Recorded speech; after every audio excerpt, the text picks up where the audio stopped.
All right. Right. There we go.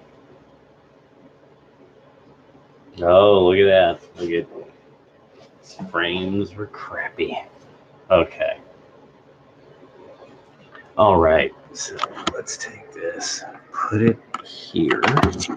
So it's just looking up at me, and not crappy spot. Because my spot is crappy.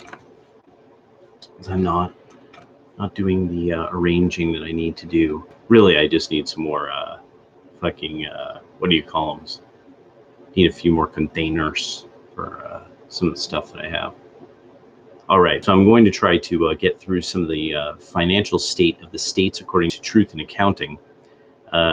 It'll be interesting to see if once again this boots me and just says that I have no internet. I don't know why it keeps doing that. It keeps saying that I don't have internet, and I'm not exactly sure what the deal is. It's something with Chromebook. So one of the things here was summary of findings. 39 states did not have enough money to pay their bills. When states do not have enough money to pay their bills, Truth in Accounting takes the money needed to pay bills and divides it by the estimated number of state taxpayers. We call the resulting number a taxpayer burden or surplus, and rank the states based on this number. States with a taxpayer burden are shown in red. States with a taxpayer surplus are shown in black. So this is a PDF that is called it's the 2020 FSOS Financial State of the States booklet. So 1.4 trillion in debt. I just figured I'd go over this a little fast. So hey yo, we're on. In total, debt among the states was more than 1.4 trillion at the end of the 29 fiscal year. Hey, MGTOW cowboy. All right, coming through loud and clear. That's excellent. We'll see how long this lasts. 855 billion in pension debt and 617 billion OPEB debt. Unfunded retirement liabilities are the largest contributing factor for the 1.4 trillion in state level debt. One of the ways states make their budgets look balanced is by shortchanging public pension OP funds. This practice has resulted in an $855 billion shortfall in pension funds and a $617 billion shortfall in OPEB funds. And so retirees' healthcare promises, money set aside to meet those. Wow.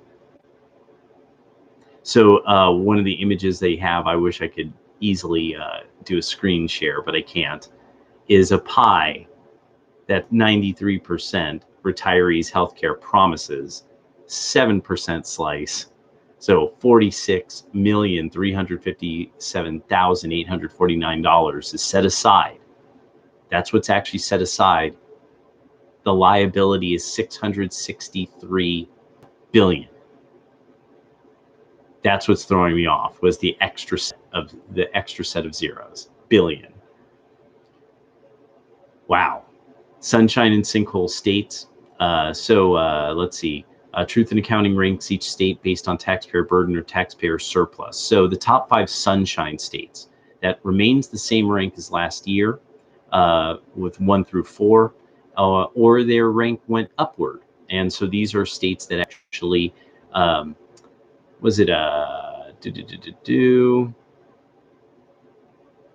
taxpayer burden is the amount of money each taxpayer would have to contribute if the state were to pay all of its debt to date. Conversely, a taxpayer surplus, a sunshine state, is the amount of money left over after all of a state's bills are paid, divided by the estimated number of taxpayers in the state. We split the state into 2 groups. State funds to pay their bills are called sinkhole states, while those that do have enough money are referred to as sunshine states, which are Alaska, North Dakota, Wyoming, Utah, and Tennessee. Tennessee coming in at 5th, basically has a surplus, each individual in the state, of $3,400. So top 5 sinkhole states at state number 50, New Jersey, 49, Illinois, 48, Connecticut, 47, Hawaii, and 46 Massachusetts. 57,900 in arrears, $52,000 in arrears in Illinois. Connecticut, 50,700. Hawaii, 31,700, and Massachusetts, $30,100 per citizen of the state that is in arrears. That if they were to pay that, they could then pay off all the bills. What's going on, everybody? Oh, it's yeah. Oh, hey, I'm just saying, MGTOW cowboy. Those are the states.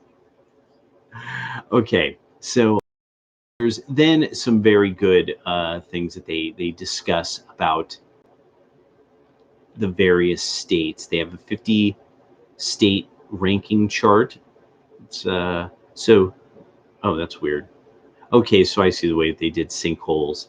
All right, so Minnesota, you just made it as a sunshine state with $100 per citizen in 2020 in surplus. And then from there, it begins at Oklahoma, at everybody owing $700, Virginia $800, Indiana $1,300, North Carolina $1,400, Florida $1,600, Arkansas $1,700, and by the time you get to say number 25, Missouri $4,300, and then all the way to New Jersey where you get $57,900. But let's take a look. Say, like here's like say Ohio 5,800. The big jump seems to happen.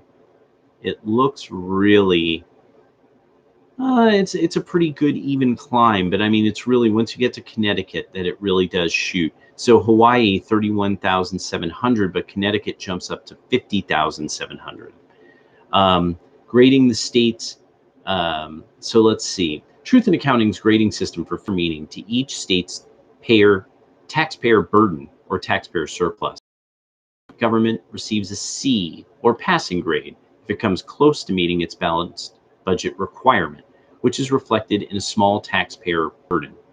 An A or B grade is given to governments that have met their budget requirements and have a taxpayer surplus.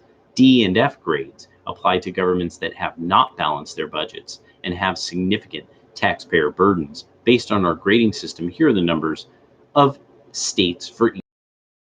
A grade, taxpayer surplus greater than 10,000. There's only 3 states. B grade, taxpayer surplus between $100 and 10,000. That's 8 states. C grade, taxpayer burden between 0 and 4,900. 14 states. D grade, taxpayer burden between $5,000 and $20,000. 17. F grade, taxpayer burden greater than $20,000. That's 8 states. Okay, so maybe I do something correct. There was something I did with the connection settings on this, and I think that's what's made it work a little bit better for now. All right, so let's see. Does your state balance its budget? Just doing a real quick look through. Okay, so this is one that I actually had read the other day, and I think it did get posted, but let me just do this again because it is kind of interesting. So the deal was this, is states that issued their financial reports within 180-day deadline are considered timely. So you have basically South Carolina, Kansas, Washington, Utah, Maine, New York. All of these, they post it within 180 days. But then, okay, so California has not released its fiscal year 2019 report as of August 31st, 2020. So that was one I wanted to make sure I touched on again. But once you get into tardy states, the first one up is Texas at 181 days. Oklahoma 182, Alabama 183, Georgia 183, Louisiana 183, Rhode Island 184, Missouri 193 days. So that's in 13 days over the 180-day deadline. Colorado 205 days, Wyoming 207, Nevada 215, Massachusetts 225, Montana 229, Connecticut 236, as well as Florida, Alaska 241, Arizona 274, New Jersey the same, with Mexico and New Mexico at 275 days that it took for them to post their fiscal numbers, and Illinois at 298 days, almost an entire year. And so then I wanted to make sure this was what was going to actually be really good, was that I wanted to do a quick summary of findings on cities. 62 cities do not have enough money to pay their bills. When cities do not have enough money to pay their bills, Truth in Accounting takes the money needed to pay bills and divides it by the estimated number of city taxpayers. All right, so $333.5 billion in unfunded debt. For the 75 most populous cities was more than, yes, there we go. And that was two, so that at the end of 2019, fiscal year 2019, that's weird. $180.1 billion in pension debt and $160.1 billion in OPEB debt. So unfunded retirement liabilities are the main contributing factor to the $333.5 billion in city level debt. One of the ways cities make their budgets look balanced is by shortchanging public pensions and OPEB, so other post-employment benefits funds. This practice has resulted in a $180.1 billion shortfall in pension funds and a $160.1 billion shortfall in OPEB funds. So, top 5 sunshine cities, pretty much same deal. Irvine, California. Washington, D.C. is number 2. Number 3 is Lincoln. I believe that's Nebraska. 4 is Stockton, California. 5, Charlotte, North Carolina. So $4,100 for Irvine in surplus, $3,400 in Washington, D.C. In Lincoln, $3,400, $3,000 in Stockton, $3,000 in Charlotte. So the worst city for coming in arrears, that when you divided amongst all the city residents, New York City, number 75, at $68,200 per citizen that is in arrears in the city. $41,100 for Chicago, Honolulu $29,600, Philadelphia $25,700, and Nashville $22,000, even that every citizen in the city owes to pay their bills. Hey, Baggins. Oh, it's good to see everybody. Tinfoil Hatter, yes. Ralph Amail. Oh my gosh, Ralph Amail. That's great. That was such a funny, God, when Quartering called in that time. And it took me a while. I'm like, does Quartering always talk so slow? What is going on with Quartering? And finally they're like, Quartering, are you drunk?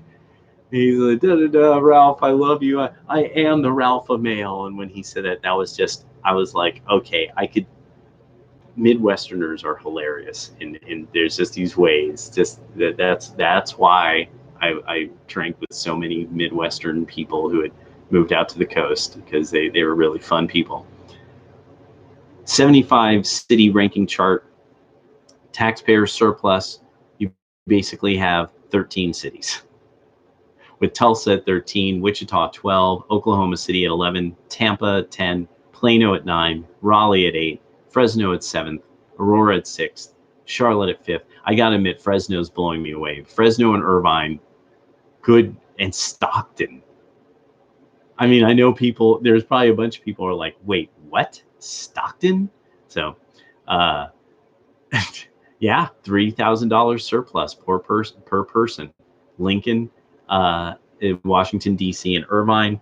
So Los Angeles, there's arrears per citizen of $4,000. Sacramento, $3,700. Bakersfield, $1,400. Chula Vista, $1,100. Long Beach, $100. Minneapolis, $100. Got into that one. Let's see, San Diego, $4,700. Detroit, $6,100. San Francisco, $16,300 per citizen. Oakland, next up, $17,000 per citizen of the city. If they pay that off, the city can pay its bills. San Jose, $10,000, $10,300. Grading the cities. All right. So, wow. Okay. A grade, taxpayer surplus greater than $10,000, 0 cities. So there's 75 most populated places in America. Taxpayer surplus between $1 and 10,000, 13 cities. C grade, taxpayer burden between $0 and $4,900, 28 cities. The taxpayer burden between $5,000 and $20,000, 28 cities. And the F grade is taxpayer burden greater than $20,000, 6 of the major, most populous centers of America out of 75, 6 get an F grade. And so let's see, they're doing the, all right. So people who got their timely city reports, Columbus and Plano were best. Washington, D.C., Raleigh, Pittsburgh, New York City, Portland, Charlotte, Nashville, Henderson, Greensboro, Fort Worth, Riverside, San Jose, Irvine, San Antonio, Oklahoma, Virginia Beach, Stockton, Las Vegas, Mesa, Arlington, Santa Ana, Austin, Colorado Springs. Actually, there's quite a number of these cities that were quite timely. Let's see.